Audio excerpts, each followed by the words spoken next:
Welcome to mypersonalfootballcoach.com's Soccer Player Development Podcast. Discover all the secrets, hints and tips about soccer player development and soccer coaching from some of the leading figures in world soccer. Here's your host, Saul Isaacson-Hurst.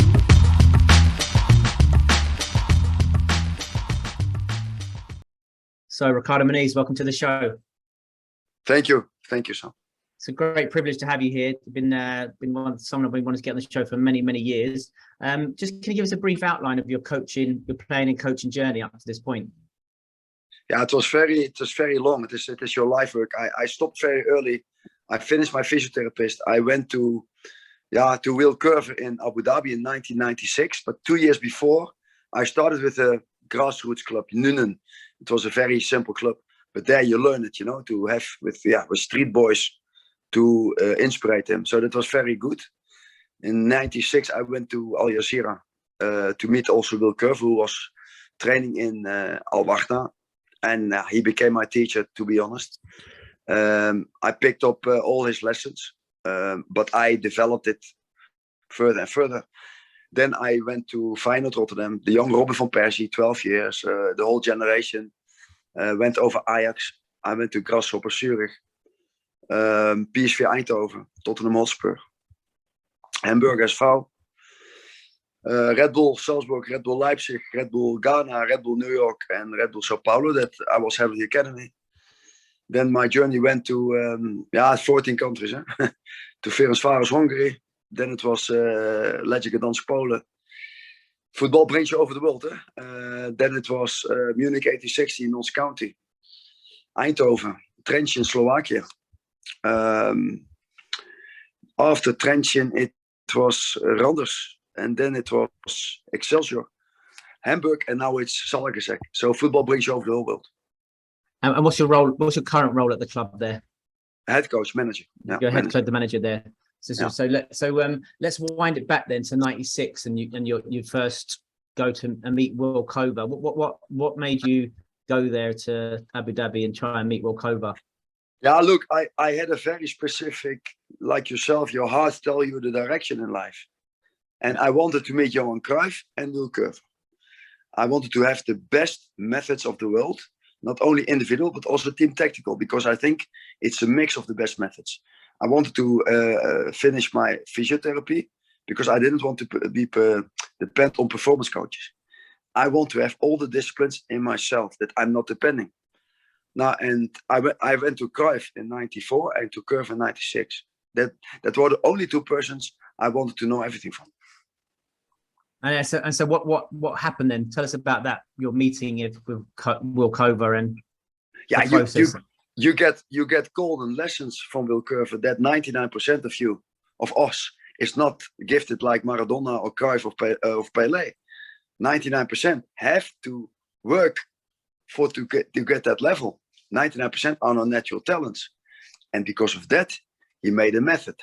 The 1% that's unique, but the 99%, how to reach them. That's what you and I do. And that's also our duty to develop. I remember, for example, in Tottenham when I worked there, Harry Kane was not good enough. Robin van Persie by Feyenoord, they want to send away. So it's always, the working talents who have the extra passion who make the top. And Coerver helped me with that, how to develop every day hundreds of exercises with 4 goals, with 400 actions, 1 against 1, 2 against 2, 3 against 3, you know what I mean? To master that first before you start in the 8 against 8 or 11 against 11. But what made you go hunt out Wiel Coerver? Were you using his methodology before when you first started in the grassroots coaching? No, it was a life. In fact, nothing is coincidence. Also, that we meet each other now. I was player at 17 years. I was professional in the first team in Eindhoven because I trained more than my friends. I made more hours than my friends who were more talented. And then Wiel Coerver came to start his program in 1981. Also, the moment he went to the FA, to Brian Robson and Dave Sexton. Exactly at that moment, I met him and he gave one training when I was 17, 18 years. Yeah, that was unbelievable. And based on that one training, I practice every day 3 hours. Later, when I started to be a coach, I met him on an airport and he said, come to Abu Dhabi. That was exactly the moment that I had to stop with football because I was injured. And I meet that man, it was no coincidence. Yeah, and then I followed him, but later we become partners. He was a father figure, but I wanted to improve his method because he knows I'm own-headed. I also wanted to do 3 against 3 half a pitch, 2 against 2 whole pitch, because I wanted to mix it with power. The 1 against 1 static is not enough. Power, speed, penetration. And that was a unique dialogue with him till his death. Interesting. And so just tell us a bit then, do you remember that first session he did with you when you were at PSV? What was that? What was the session? What was it he did there? What inspired you? What exactly? Do you remember what it was? And, you mean the PSV Eindhoven, the demonstration? The first, when you were a player, when he came and did the session when you were a player, that inspired you to train 3 hours a day. What was the session? That was unbelievable. The aura of the man, the personality, but also the warmth. I think no course is talking about the warmth of the coach. He must talk in your heart, like Cruyff did. And that's the essence, not the exercises. It's all dry, you know what I mean? But to make it alive. And he spoke in my heart. He inspired also players of 30, 35. You can still improve. Yeah, that was unbelievable. It was the beginning of his method. 1 ball each, the exercises. And that touched me. It was left, right, no difference. So, for example, left, right, outside foot. Who has that? That was only Cruyff. Dribbling and passing and kicking, and you know what I mean? That you have no difference left and right. And only then you can oversee the game situation. That's what he told us. Interesting. So let's tell us a bit about your time then in Abu Dhabi. What was that like in terms of that? What were the first things you picked up in terms of learning to coach that methodology? Yeah, look, that you have to offer them the method every day different. You need hundreds of exercises. And that's important, that you learn to develop yourself. First, that every player must master Zidane Maradona. So there are 2 basic qualities. Every player must have the mastership over ball and opponent when he can't play 1 touch to create a better situation. That's 1. But you need players who go over the opponent to score a goal. Simple. When every position have that quality, you're not to stop. Simple. But when Arjen Robben in Holland didn't play, there was no other player who can beat 2 players, for example. Simple. And so, in fact, he said to me, you start with 2 against 2 because it's 400% more than 8 against 8. Yeah. But now in the youth, we start with 8 against 8. So he started opposite. First, everybody must master Zidane Maradona before you go to the next step. And then a lot of English clubs will take 50% homegrown players from England, Hungary from Hungary. And the football is sick. They buy and buy and buy, but they don't develop. There's no braveness, you know what I mean? But it starts with development from the Zidane and Maradona qualities. But upon that, the most important thing is the human qualities. The character development. Yourself. To talk in the heart, be a good human, have self-discipline, have good friends, And hand in hand, that lessons, you and I, we spread out, you know what I mean, to the kids. And Coerver told me football will save the world. And he's right.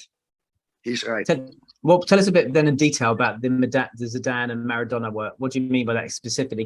Break that down for us and real for people who might never have encountered this stuff before. The quality of Zidane is, for example, Modric, Xavi, Iniesta. When they get pressure, they come out. The football today is pressure. Jurgen Klopp, Rangnick, 2 against 1. But how can you press Iniesta? You can't press him because he saves himself and have a good solution to play the same to the right color. The problem of Xavi and Iniesta, they can't penetrate like Maradona. Right. Then they were more complete. So scoring qualities and to go in the final third is really wasted. Frenkie de Jong, Frenkie. Yeah. Donny van der Beek in Man United. Hakim Ziyech. So you can't have enough penetration qualities what Johan Cruyff had because he beat 3-4 players. And that's why I said to Coerver, I make the distance bigger. I play 3 against 3, half a pitch. And then he get angry to me. But I'm on-headed because I know Rafa van der Vaart missed that quality. He couldn't go with Maradona, with Lampard, with like Gerrard, go in the final third. So that was an interesting discussion. But Zidane Maradona is clear. Eh? That's mastership over the ball and penetration over one or two opponents. I remember at Spurs used to talk about going over and going around a lot as the super specific 1v1 moments. Can you tell us a little bit about that? Which moment exactly? Like you talk about, you just said like going over. You talked about going over and then going around players as well. Can you tell us? I mean, how did you break down the 1v1 yourself? I mean, many different people have different ideas about the 1v1 and breaking it down. How do you break down the 1v1 in the different scenarios? Now, first of all, the 1v1 is offensive and defensive. It has two sides. So when you have a player, and now I'm a coach, I coach every week under pressure, a team, and you have to break the wall of the opponent, of compact defenders. So when you have one player who creates a man more situation, one of the opponents have to come out. It's very simple, in fact. So when every player can create a one more situation, your team is not is unpredictable. That's one, and you can create scoring chances as much as possible, and that's important. Football is about creating scoring chances, and now the football is only tick, tick, tick, back, square, back. You know what I mean? Not based on the penetration in the final third, and then the football gets boring. Interesting. I mean, do you talk about to players in terms of breaking it down with, with the player behind you, player to the side, player in front? I mean, how do you work with breaking down your 1v1 in terms of when you're teaching it? In fact, you say, first you show videos. I show Johan Cruyff, I show Maradona. That's important every day. But you just, for example, like you said, your Xavi is very different to your Robin. So Xavi's more breaking pressure, turning side to side, lateral movements, and then that's very different 1v1 to what your Robin's doing. Are you teaching those different scenarios? Are you just teaching in general? I mean, tell us something. No. How do you approach that specifically? I know what you mean. You have three different types. You have opponent on the side, Zidane, Xavi, opponent frontal, and opponent to your back. So I break that down. Then I gave the moves. The moves, I gave them a film. I give them a homework film. I have a film wall training. They train it themselves with a wall and a jacket. So they must be independent from us. So I show the moves in fast footwork, 60 moves. Instead of I jog in the square of the pitch, I give 60 moves after each other. Romario, Cruyff, Zidane, double overstep, Matthews, chop. You know what I mean? Single overstep, contra Matthews. That they learn left and right the moves, and then we break it down. Opponent on the side, opponent in the back, opponent frontal. You give them homework, and the next week they must master the moves. And then you give them half resistance in the beginning. So we train each other.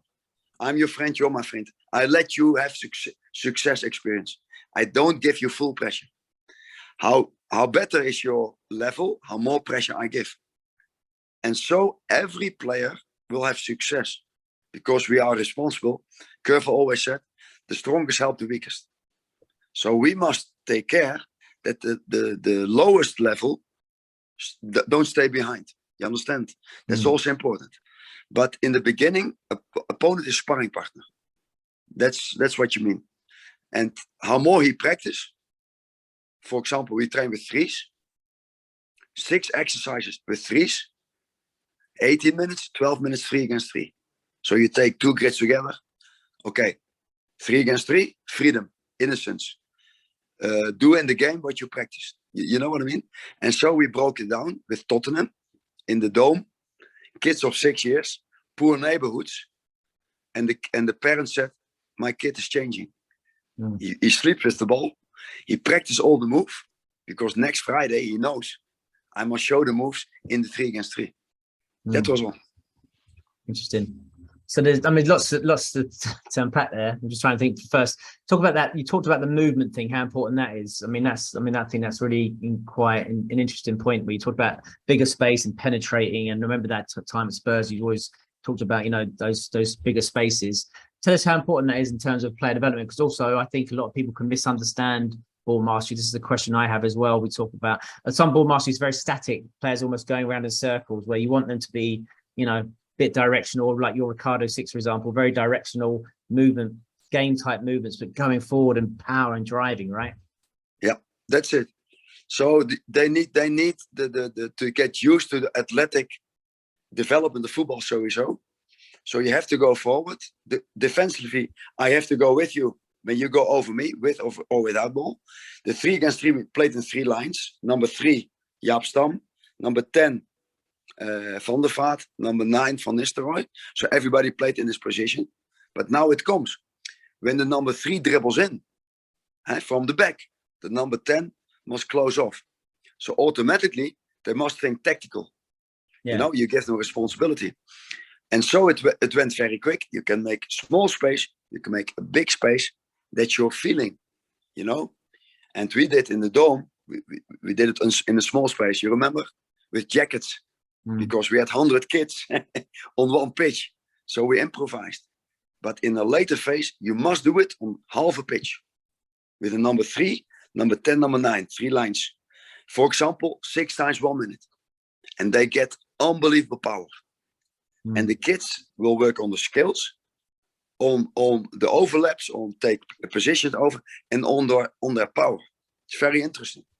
What about players who maybe physically aren't developed at the time, who maybe struggle in those bigger spaces? Now, yeah, you will become what you train. So when you and I will train, we are against 6 years, you and I. We have a coach like you, who gave us all the moves, all the skills, and he let us play on bigger space. Our body will adapt in our muscles, in our brain, on bigger distances. Try it 10 years, but nobody has the balls to try it out 10 years. That's comical. Because when we shoot, okay, you have an academy, Tottenham, and you do from 6 till 16, only 3 against 3. Dribbling, passing, scissors, overstep, flare, okay? You train on that pitch, left. And there's a pitch, only possession play, 4 against 2, rondos, passing, and the scouts are coming. Where they scout, on which pitch they scout. Yeah. You understand? Yeah, of course. But it's over-organized. The academies now, it's a power system, But I'm not important. The kids are important, not the coaches. And that disturbs me at the moment. It's over-organized. Yeah, also we have the problem where many people are saying don't work away from game situations because maybe it's not realistic or it doesn't transfer to games. And then people are actually saying maybe that doing work away from the game is not, is stunting creativity.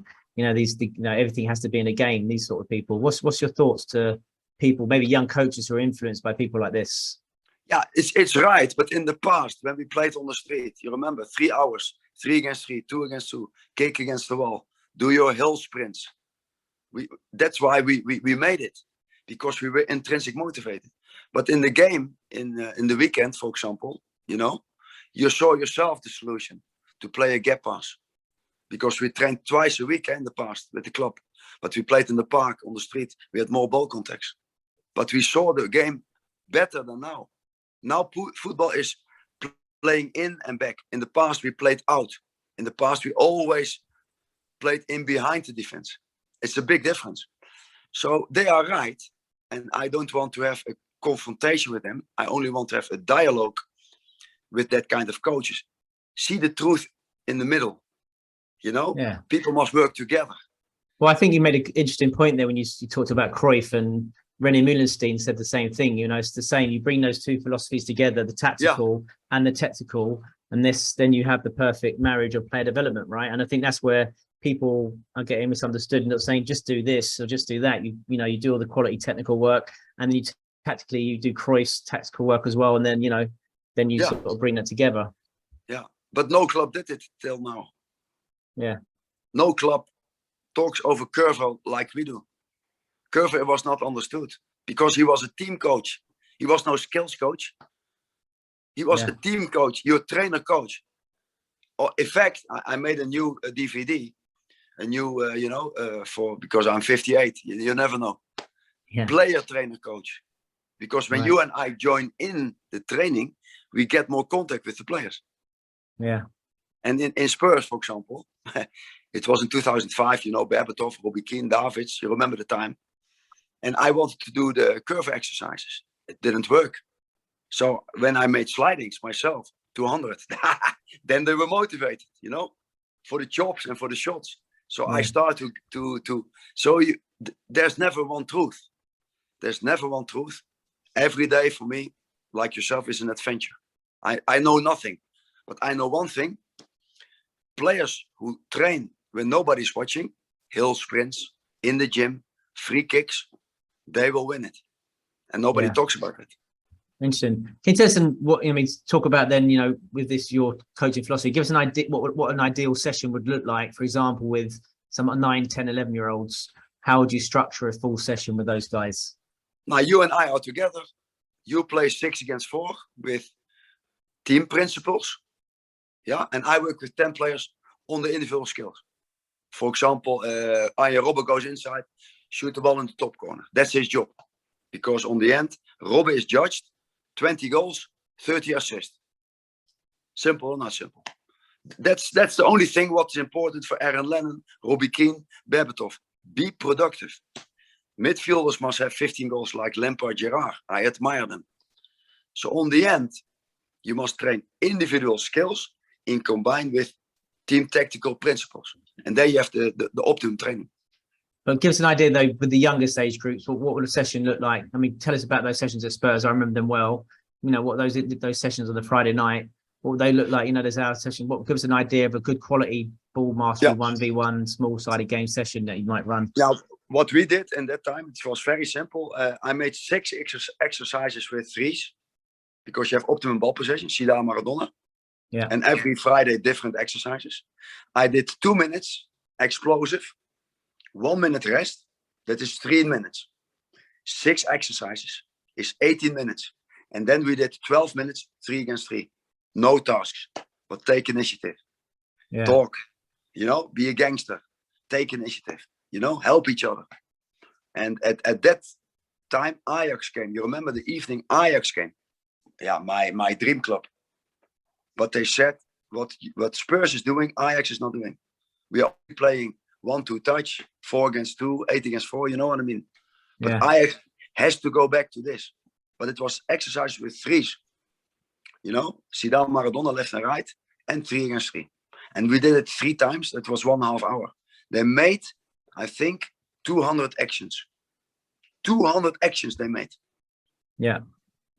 So in those threes, so I remember in those threes, you'd have some turning, some combination work, and skills and some passive pressure, then building into your 3v3 games. Yeah. And first half resistance, later full resistance. Yeah. Defend the line, frontal. I play with the ball and you beat me, frontal, Messi. And I defend the line. And then I get the ball from the other side. And then we made competition. So it's very simple, but we lose too many moments in the training, with stretching and running and, go. What is the difference? And the report card, you remember the report card I made, 7 points. Before I go to sleep, training mentality. So technical and explosive as possible, number 2. 3, Zidane, mastership over the ball. 4, Maradona, go over your opponent. 5, all forms of kicking technique, left and right. 6, all forms of speed.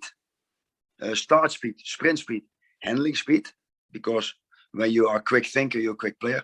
And number 7, winner's mentality. Very important. Have no fear. A kid must have no fear.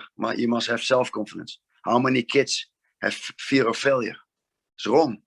We must make them big, chest out. And we forget.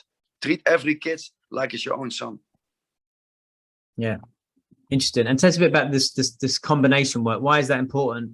Like the Ricardo 6 and those different combinations. Why don't you just practice the skill in isolation? Why do you practice the combinations, the skills all together? I saw that when Coerver starting, and I was witness on it was the fast footwork. You remember on the position? That was very good. But I had with Coerver that kind of dialogue and sometimes confrontation. He tests you out, so you must improve his work. You must not copy him. And because I'm own-headed, I wanted to attack spaces. So I made, for example, the Romario, the Cruyff behind left, the Zidane, the V, the double overstep, and I accelerate. 7 moves. Next day, again 7 moves, new ones. Next day, again 7 moves. That they learn to attack spaces, game realistic, based on attacking spaces. Look forward, look over the ball, do if you pass the ball and you chop. So that was very close to the game situation. But in fact, I was a little bit crazy. I was improvising. Hey, here are opponents. For example, when you train alone, because when we were young, we could play 4 against 4 every day. You remember? 3 against 3.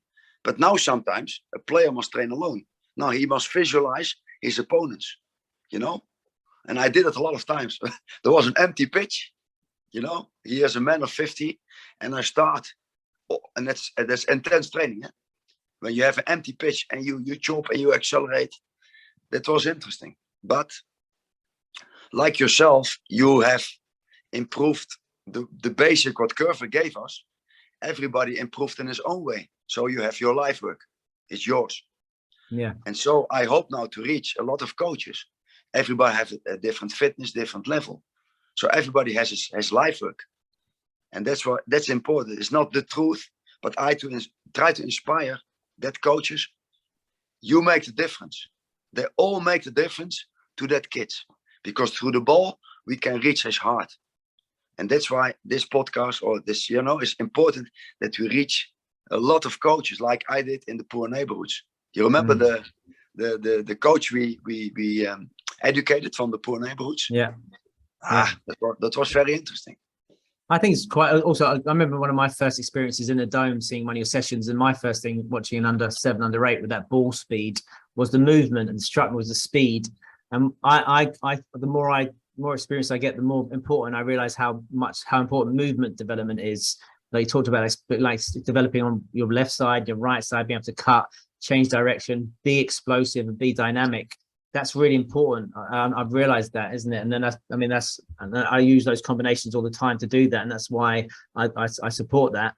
When did you realize that, in terms of that the power of training, like say alone, to improve your mood, to help players develop the body for the modern game, if you like? When I realized that, because I was a player, and I always played against bigger ones. I was always 2 years younger, so I could only reach the professional based on flexibility, timing, skill. So I stayed out of the duel because of my light foot. I was light-footed, and you can only do it with timing and with perfect skill. Otherwise, I could never make it. Cruyff was also a player like that. He had to anticipate. But in fact, the training, what you said, is the best power training on the ball.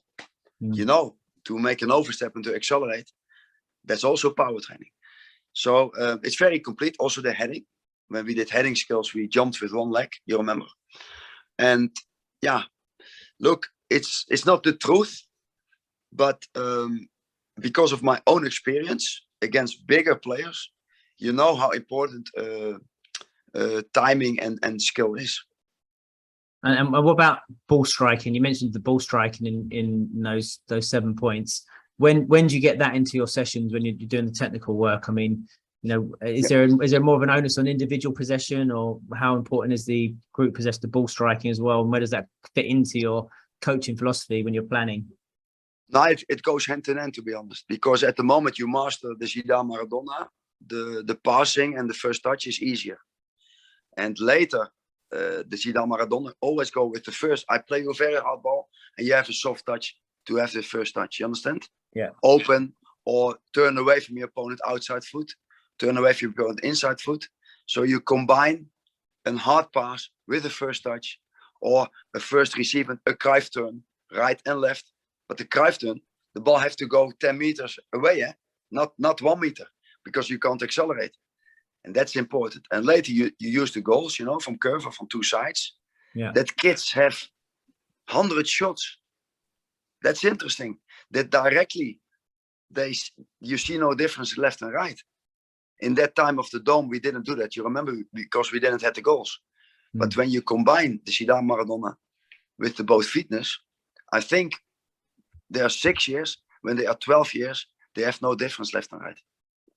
Yeah, and that's the dream, right? Well, that's the ideal. We have players with balance on both sides and can strike and take players. Tell us about your work then when you went into clubs like Feyenoord, and I've seen some of the videos on YouTube. You're working with those. What was that like then for you? I mean, you're getting some of the best young players in Holland.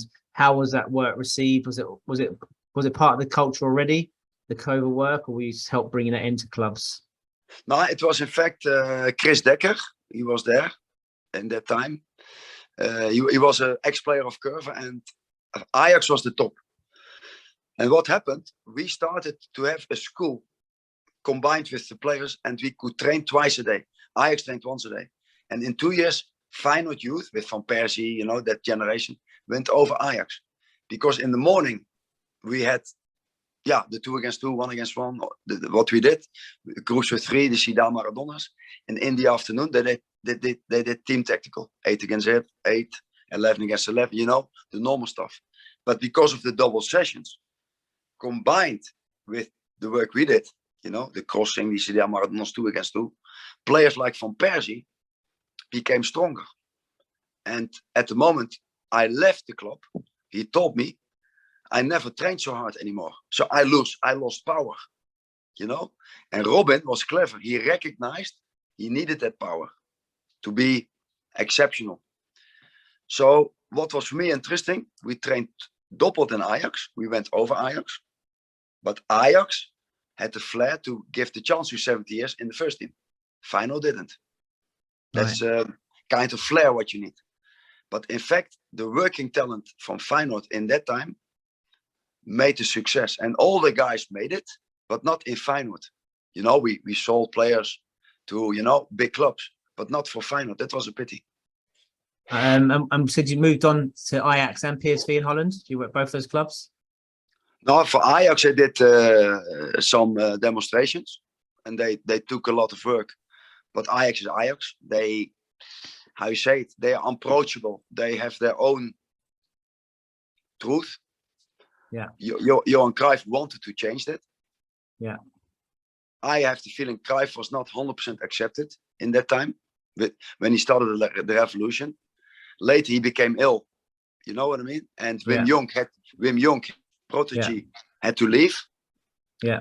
But when people die, then they are the heroes. No, you must give the stadium the name of Cruyff when he lives, not when he dies. We must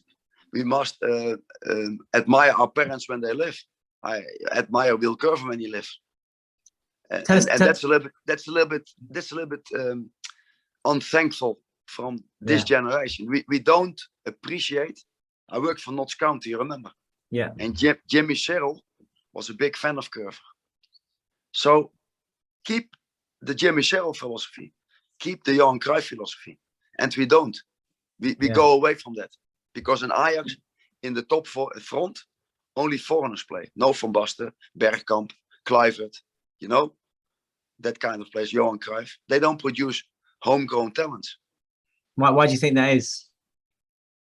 Because we don't develop what we talk about now. You think that? I mean, when I visit, they're still doing some, right? They still do some ball mastery and 1v1, but but not extreme. In the warm up, when you see the team, the nines play, they are playing 1-2 touch football, quick sort of. It's over organized. When, for example, you take a session in Ajax and you start 1 against 1, 2 against 2, 3 against 3, you also coach the 8 against 8. Yeah. Go over your opponent, penetrate in the final third. That's why Van Basten played, Bergkamp, Kluivert, David, Seedorf, Johan Cruyff. You remember? Van der Vaart up front is the quality of your academy, and now they buy them. Interesting. Tell us about Cruyff then. You mentioned you obviously went to Wiel Coerver in '96, went to Cruyff in '94. Tell us about that then. Obviously Cruyff, as a world great. I was 6 years, 1970. I saw first time Cruyff playing. It's electric. Pat Jennings told me, electric. Everybody stands still. So that man made so impression of me. He changed the football, made it quicker, and he stuck his neck out. So Holland started to have success. And later, I became coach, and he was coach of Barcelona. It was the year of the World Cup. You remember, 1994. Yeah. Now, and then, he was sitting on the ball. That was his office. No laptop. The ball was his office. He joined every exercise, 5 against 3, as neutral man with red shirts. And I wanted to know everything from his method, And with him was essential, the third man. They played in that, tiki-taka started in that way. When we have the ball, the opponent can score. He had only one defender, that was Nadal. The rest were all attackers. Koeman, Guardiola, Begiristain, Amor, you remember Romario, Stoker, Laudrup. And he said, we circulate the ball to the third man. Third man was essential. Till Romario, Laudrup and Stoikov stay 1 against 1. And we see that moment. That was very interesting. And now football is more ball possession, not to play out. But with him, every pass had to play out a line or 2 lines. You could never play the ball to the right back. You understand? Yeah. And the right back to the center defender. That was forbidden. Every pass had to play out an opponent. And that's what I learned from him. So you talk about third man, you talk about third man runs there, right? Third man running, third man movements. Is that what you're talking about? Yeah. The third man always have to be in your picture. Yeah. That you are the second line. And for example, Koeman plays to Barquero and he sets the ball to Guardiola, who played before the defense. Yeah. And then Guardiola plays the ball to Romario. He sets the ball against the third man. That was interesting for me. I've never heard that quality of position game, because Cruyff didn't develop the 1 against 1 because he was gifted by God. He never had to train for that. But when he lost Romario, Stoikov, Laudrup, he also become vulnerable. You know what I mean? So you need the 1 against 1 players.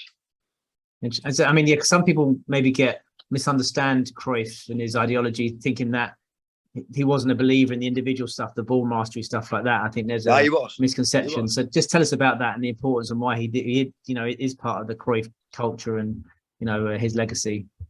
Now Cruyff, on the end, he spoke over Wiel Coerver just before his death. That's the basic of all, because it's the street, and Cruyff was raised on the street. He played with bigger guys. He couldn't fall because it hurts. You become balanced. He played with the wall. He played against bigger ones. So the street, he practiced against the wall left and right. But that was for him normal. But later he said, also the not natural talents need a program like Coerver. Yeah. He 100% was behind it. But he never spoke. Coerver and he never spoke with each other. I don't understand it. I asked Coerver many times where you don't go in touch with each other. Yeah. So, and then I decided, I go to Coerver and to Cruyff and ask them what's their secret. Yeah. And it's all simple. It was all simple. I think there's a saying in England, you hit the nail on the head there when you talked about the play, because you have your gifted players who have that innate talent, your Sanchos, your dribblers, players who can, do things naturally without having to try. But then what about all the other players who don't have that 1v1 ability, that technical ability, the 99% of the other players? And so that's about how we upskill. And that's the art of a coach, right? When we need to step in and up. Some players you can play natural, let them play. But some players we need to say, right, for example, my number 4, he can't get out of problems here. He's just everything out of possession. How do I help him? How do I create a program so he's good in possession as well, right? Yeah, and Coerver made then, for example, 2 against 2, 1 neutral. Always with ball possession on 2 goals. Yeah. Very easy. And that always was the player who needs the most attention. Sometimes a shy person.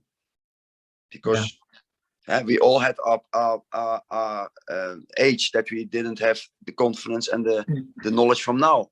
So you always need guidance. And a player like Adel Taarabt, you remember that guy, Adel Taarabt? Yeah. He came to Spurs. You remember 2005? Absolutely. Yeah, very well. The first training, he played 30 times somebody through the legs. I never forget it.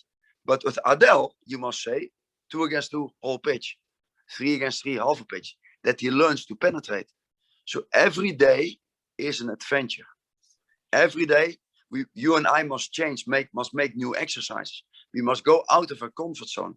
How can we make from Adel Tarabt a penetrating player? And he didn't became that because nobody corrected him. I remember having a conversation, or you were talking once at Tottenham about when you had a conversation with Michael Carrick before he went to Man United, and he said he wanted to play for England. You said the same thing to him. You know, if you want to play for England, you need to be able to penetrate, you know, and go forward with the ball. So, I mean, my question is that how much space is there for professional players, adult players, to improve, to take new 1v1 skills, new 1v1 qualities on board? How easy is it for players of that age to do that? Now, at the moment we met each other, I was in the morning training the first team. And I was provocating Carrick. I said, in Holland, we know Lampard and Gerrard, but we don't know Carrick. Yeah. You know, and he became angry. So in the game, he started to go to the box 2-3 times, you know. And then Davids take over. But he became angry, and I did it on purpose. To give him also the statistics from 8 goals a year, you know, instead of sitting before the defense. The team became unpredictable, and Michael became more complete. And because Michael was a top player, elegant, lost no balls. I never forget my first Arsenal Spurs. Like a magnet, all the balls to Carrick, and he started to, you know, to be the playmaker. But to be also a productive midfielder, yeah, that's a big difference. Who score a lot of goals. And even Janis and Berbatov every day, and Keane and Defoe needed a repetition. What you don't train, you lose.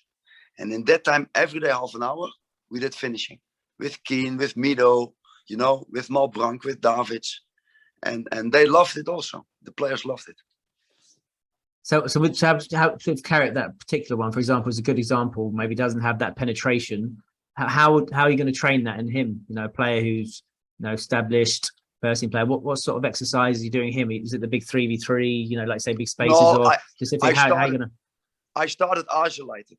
That he must choose his moment to come to a 20 meters distance shot, for example. Yeah. I was his sparring partner. He placed me the ball. I set. I put pressure. He makes the first touch behind me, and he finished, for example. Yeah. The distance from different angle, 10 repetitions a day, next time 15, maybe 1 week not, but it have to come back. The volleys, the side kicks, you know what I mean? The balls from Mido who drops him back. And I couldn't finalize that process because he left to Man United. You know, you remember? Yeah. And I don't think he scored too much, but he was still a big player, Michael Carrick. Everybody knows him. He's a big, I have so much respect for him, and a big coach, of course. Would you talk about like Maradona work with him? Say, look, this is to penetrate, maybe beat an isolate defender here, 1v1 movements like your scissors or that sort of thing. Would you introduce that into that sort of work with a first team player? Yeah, with him, I never forget because Michael is intelligent. Michael was a leader. And he was natural. And I trained him with Andy Reid. You remember that guy from Ireland? Yeah. And then I did all the Zidane's, Maradona, you know.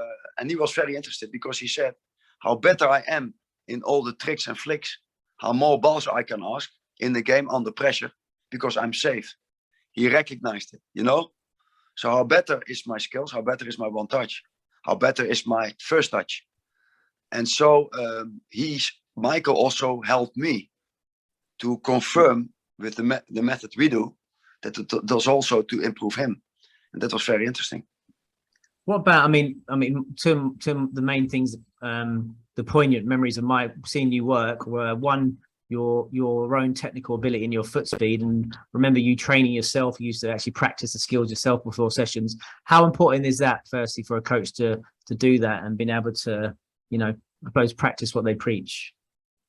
Now, first of all, it's in your and my case, we have more convincing power to the players when they see we also get better every day. I think you need that goal. Every day we have to improve on the ball in our coaching abilities, in not be in the comfort zone. So I want to take every day myself out of the comfort zone to be better. I think you have the same. At the moment, a player lose that, it's finished. It's finished. So always you must have the hunger to develop yourself. Hey? Now I'm busy with my left outside. It sounds stupid, But I saw it from Cruyff. He developed it on his 37th year. His last year in Feyenoord, you remember? Yeah. That Ajax sent him away. And Cruyff started to develop right and left outside foot over 40 meters. So Ruud Gullit, he starts to run and the ball came in front of him. Unbelievable. So he developed his technique in his last year. So you still training now in isolation with the ball? Yeah, every day. Every day, Every 1 day. hour. Every day 1 hour. And when you don't train half an hour a day, I feel it after 1 week. You become weak. You become, especially on my age. Well, it was funny. We have Ken, who used to be the physio at Spurs, is a mutual friend of ours. Ken, remember Ken? Ibrahim? Of course. And Yeah.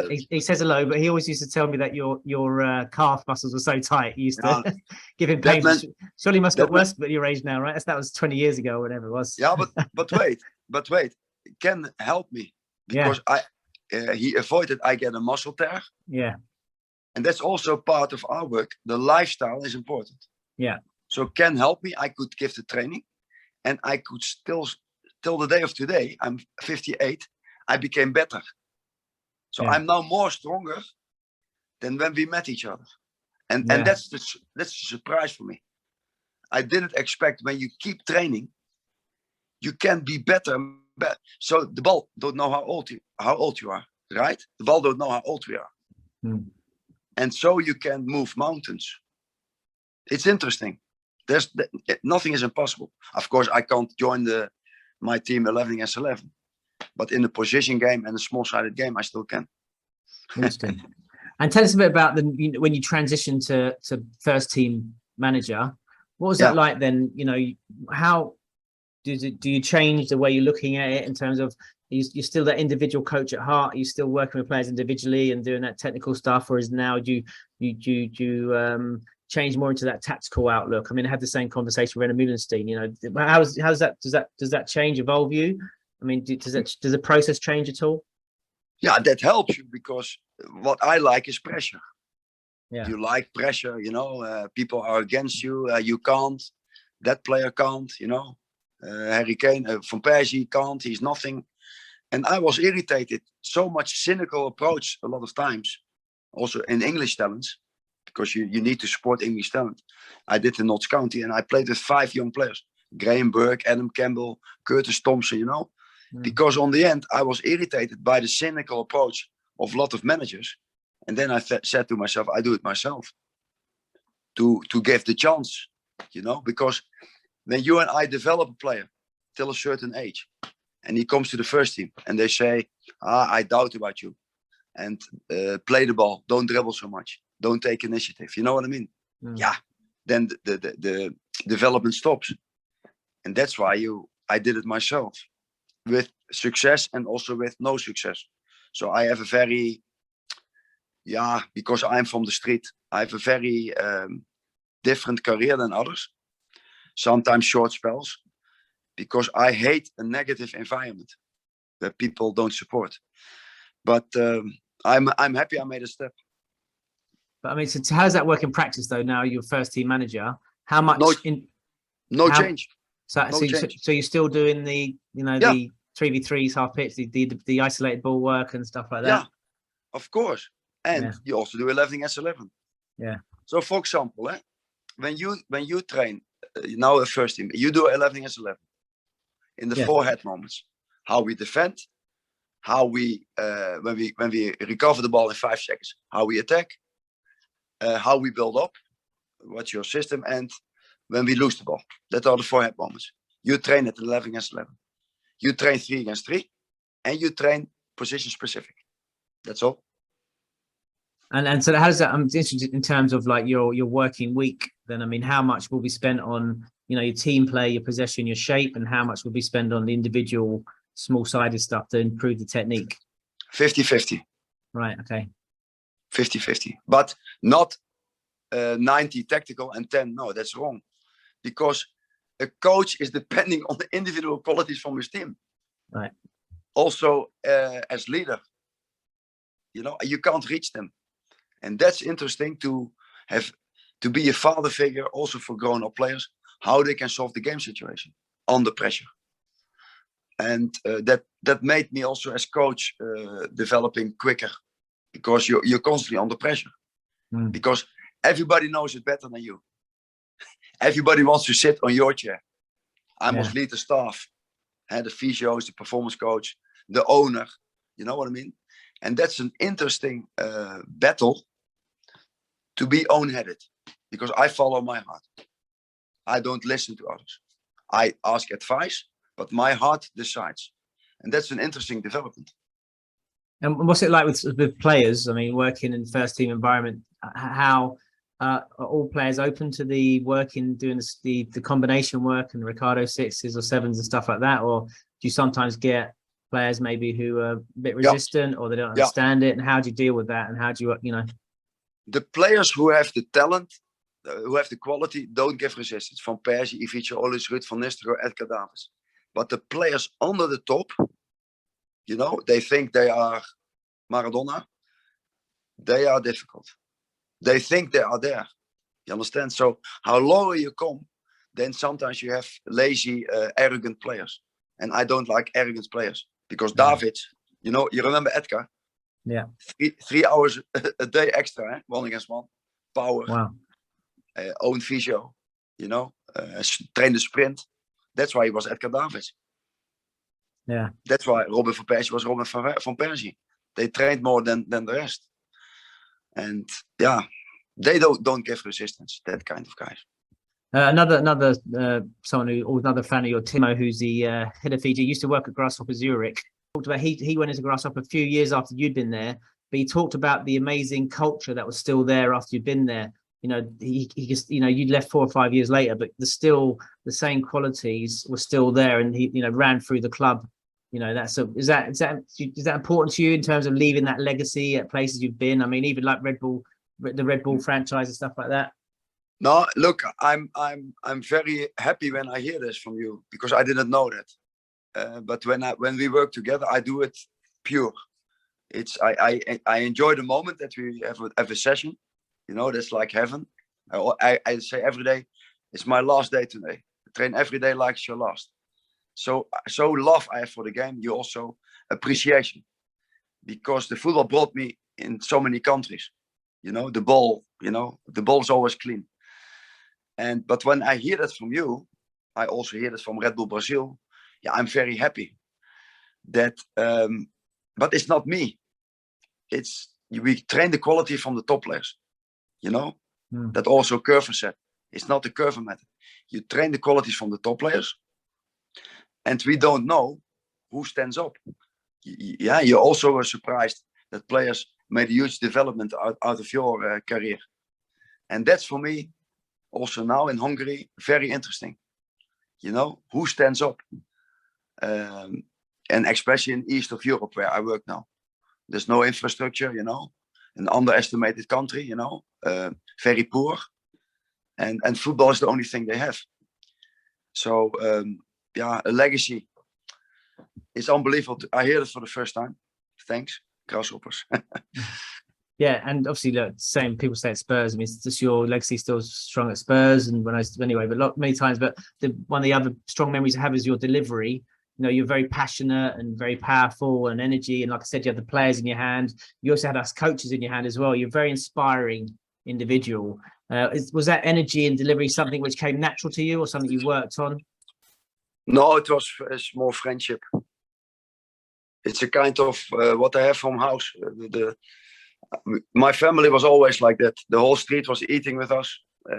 We lived on the street like footballers. We eat by my mother and grandma. The whole street, it's a kind of natural, communication. What was in the 70s or the 60s when I raised up, what was very normal. So I don't like a distant approach. You know what I mean? It's all about friendship. Yeah, that's important. Yeah. But how important is that speed and intensity in your general sessions, having that energy as well? How important is that when you deliver as a coach? That's important. It's about tempo. It's about tempo of the ball, tempo of movement, tempo of pressing, 2 against 1, tempo of thinking. So the people must learn to be alert. And that was always the red line, as you know. And for some players, irritating, because they want to be static and you know what I mean, and be laid back. But we didn't accept that. Yeah, it's all about tempo. I remember one of my trips to Ajax, they were talking about they wanted to get you in because you're the best skills coach in the world, but maybe they didn't have the budget to get you in. This was a few years ago. But I mean, what is that? How do people find out more about you? You're the best in the world at what you do. I work in this industry. I consider you, the top of the tree. How can people find out more about you and how and your interpretation of Coerver and how you work? Look, first of all, I don't see myself like that others tell me. I'm a normal guy who is not good when I'm 95%. When I'm 100% or 110%, I'm okay. So that you translate to players. Nobody can perform on 95%. So that's one. And then, my working talent as kid brought me so far. But I didn't know that, it would, inspire people. I didn't know. Now in the Corona time, I had to rest because I couldn't work because it was Corona. I found all the old DVDs with the stuff of Spurs, Red Bull Ghana, Red Bull Leipzig, Red Bull New York, Ferencváros, and I put it on one stick or on one DVD, Blu-ray, or you know what I mean. That is 14 lessons with because I promised Coerver to leave some to continue his work, and I promised him that. But in 2011 he died, as you know. I had all the material in my in my desk, never saw it, and then in Corona time everything came up. So you have exercises from all over the world, with all the things we discussed now, and I put it in 14 lessons, and I end with the witnesses, and the witnesses are Wiel Coerver and Johan Cruyff and Robert van Persie in lesson number 13. And before that, I start with training against the wall, like we did. That is in Spurs Lodge, in our old training center. And then we go to 2 against 2 at PSV Eindhoven, 1 against 2, 3 against 3 in Shakhtar Donetsk, where now is war. And so, I want to show 2 things. How simple it is for every normal coach to develop the qualities, but you need exercises. And that football brings you over the whole world. And I want to honor Coerver also with that. And Cruyff, of course. And to make it approachable for every grassroots coach or, every not talented kid, that he get inspired. So that's all. And so where can we get this? $1 million question. You need to sell it in the shops for us. So everybody can have it. You got it here. Okay, cool. It's a disc. Yeah. You can open it and then a stick comes out. You can put it in the computer because nobody uses DVD anymore. So where can you order this? Where on Amazon or something? You can it's not available. No, it's yesterday finished. So it's all right. Fantastic. Yesterday finished. So I will let you know. Perfect. I will let you know where to get Lovely. that. Thank you. And just finally, what's your advice be to a player or a parent of a young, good, aspiring footballer? What would your advice be to them? Advice. In fact, follow your heart. Practice more than the concurrence, because we're all proud and ambitious guys. Impossible is nothing.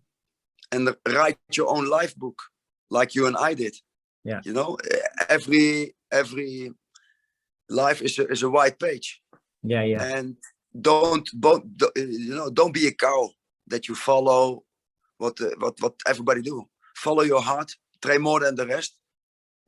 Stay positive and surround yourself with positive people who have the same dreams, because a lot of people want to hold you back, and then it's not the right environment. And don't be afraid to fail. And sometimes Van Nistelrooy told me that he was so sure he would reach the national team and Man United, for example. He wrote it in a book, and it came out. So sometimes I think what we think and what we focus will come out in life. And what about a young coach who wants to develop their qualities in their Wiel Coerver work? Yeah, but I would advise be complete. try to develop out of your comfort zone, also from the physical stuff, also from team tactical things, that you become independent. I think that's important, that you also can guide your guys to a first team. Because you know what happens. You guide your players, they come higher, and they become average. They become flat. I think you have that experience. And in that way, it's never too late. But I know it's all licenses and but work together with the right people, that the players who you develop will have a career. And just finally, last question, just what you said earlier about, training at intensity and developing that power.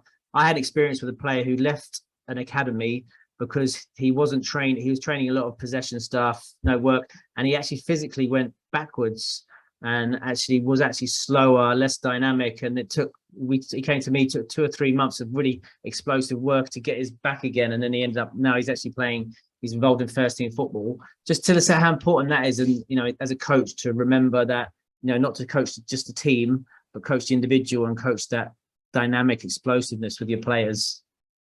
Yeah, look, it's in fact, my mother is 83. I give her everyday supplements, massage, walk with her, because I think overcapacity is when we have more than we have to deliver, 90 minutes. You can hold it longer. You can play 3 games a week. But when I have only 60 minutes sprint capacity, I must compensate every game. Simple, eh? So also skillful players need to have a tank from 95 minutes. And you can show your technical ability, and you can stay longer in the business. Otherwise, 30 years, you're burned out. It's all about overcapacity, that you have more in the tank than you have to do. So they must go in the forest. They must do their hill sprints. They must do the power training. They must take care of the food. Otherwise, in this kind of modern football, you can't make it. And why is it so important to train the 1v1 and not just work in possession and just do games, just do small-sided games all the time? Why is it important to train the 1v1 and isolated work with the ball? Because the 1v1 decides the success of the team. When every player dominates the 1 against 1, offense and defense, my team gets better. The whole world is looking for the difference up front and in the back. And that's why the 1v1 is the basic of everything. That's from Johan Cruyff. That was from the big defenders, Cannavaro, John Terry. The 1v1 is in fact the basic of the game, because especially in England, it's 4-for-2 against 4-for-2. There's everywhere 1v1. But we forget that. That's the basic of the game. Ricardo, I'm going to let you go because I could talk all night and ask questions all night. But thanks very much for your time, mate. I appreciate it. It's been a real honour. Thank you.